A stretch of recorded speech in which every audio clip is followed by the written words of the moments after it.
কিভাবে সুপারির কৌটা দিয়ে বানিয়ে ফেললাম মিনি কেক। এই মিনি কেকটা বানানো কিন্তু বেশ সহজ। এর জন্য আমাদের সবার প্রথমেই প্রয়োজন সুপার ক্লে।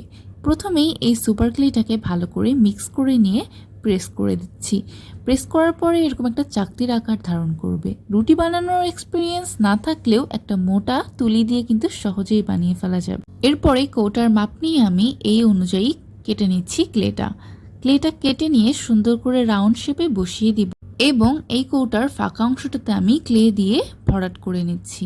এখন একটা লাইট পিঙ্ক কালার নিয়ে কেকের নিচে ডেকোরেশনের জন্য একটা লম্বা লাইন বানিয়ে নিচ্ছি এবং এটার সাথে অ্যাটাচ করে দিচ্ছি।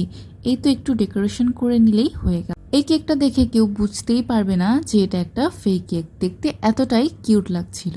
এই কেকের উপরে ডেকোরেশনের জন্য আমি সাদা কালার চুজ করেছি, কেননা গোলাপি রঙের সাথে সাদা রং বেশ মানায়। কেকের উপরের লাইনিং এর জন্য আমি এরকম প্যাঁচানোর আকৃতির লাইনিং তৈরি করে নিচ্ছি। ভিডিওটা দেখলেই বুঝে যাবে যে কিভাবে করছি। এরপরে এটা অ্যাটাচ করে দিয়ে বাড়তি অংশটুকু আমি এখন কেচি দিয়ে কেটে দিচ্ছি। সুপার ক্লে দিয়ে এই ধরনের মিনিয়েচার আইটেম তৈরি করার এটাই কিন্তু আমার ফার্স্ট টাইম।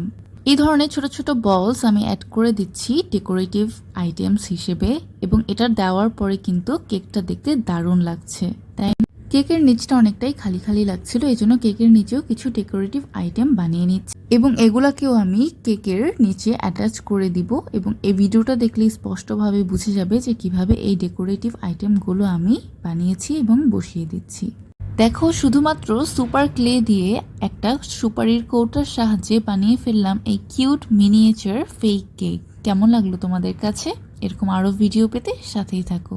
দেখা হবে আবার অন্য কোনো ভিডিওতে। টিল দেন, আল্লাহ হাফেজ।